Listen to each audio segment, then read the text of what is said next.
basically been asleep at the switch for the past 4 years. We've sold mediocrity, and we've hoped that people confuse it with leadership and progress. And we don't feel that that's right, and we don't feel that's fair for the people of South Dakota.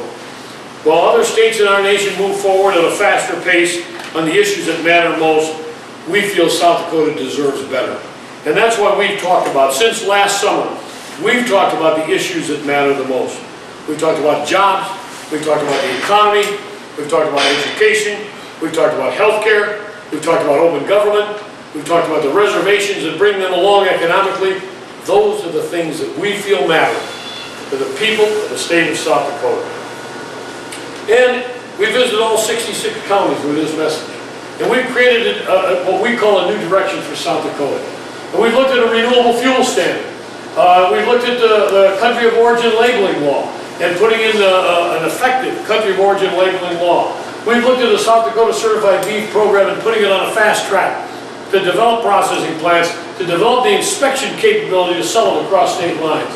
We've tried to transform South Dakota into an energy-rich state, and by doing that, increase our economic base so that we can afford to fund education and increase our aid to education. We put wind energy on a fast track. We started a state preschool program, an education program that is so vital for the young preschool kids in the state of South Dakota. And we've gone on down and down to increasing scholarships. We've increased private and state funding for research at the university. We want to go ahead and enact a South Dakota basic health care plan where people will have catastrophic care, dental care, basic care with screening, prevention, immunization, and the like. We've looked at entering and enacting South Dakota's first prescription drug discount program. We want to expand Medicaid to cover more children.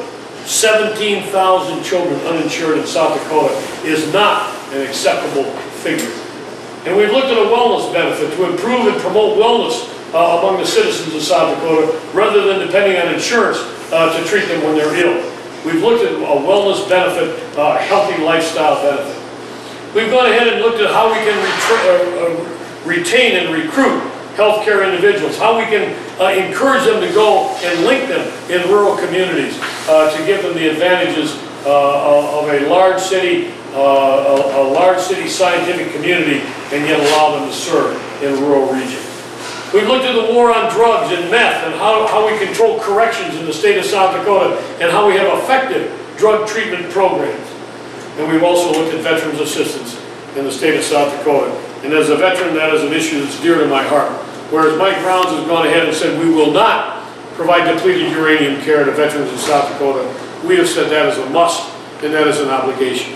So those are some of the things as we go down the road and we look at this campaign that we want to talk to the people about. South Dakota deserves better. And I think Eric Abrahamson and I are willing to do that. We are willing to deliver to the best of our ability a bright future for South Dakota. And so that's where we want to go, and that's where we'd like to see South Dakota travel as a state. We've offered solutions. And more importantly, I think we've offered leadership that will move this state forward and succeed in meeting South Dakota's potential. Now, before I close, I'd like to address one more point. I am deeply concerned about one issue on the ballot today, and that issue is the abortion ban vote we now face. It could waste millions of tax dollars and create a long-standing damage to unity and create great divisions in South Dakota. Mike Rounds' vision is to make South Dakota ground zero for the abortion battle, to bring it to the Supreme Court. And in doing so, he will drain our taxes to defend an unconstitutional law and destroy our ability, in part, to use those dollars to solve other problems for the state of South Dakota. And I think that's wrong. And I think there is a better path. It's time for South Dakota to rise to the challenges that truly matter.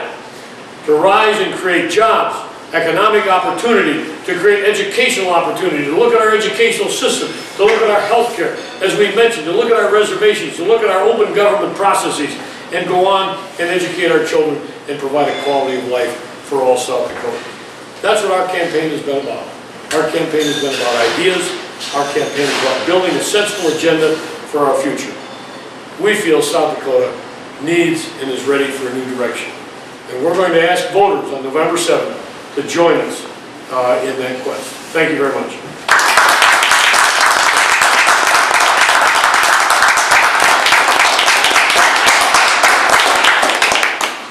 If there are any questions, we have to take questions.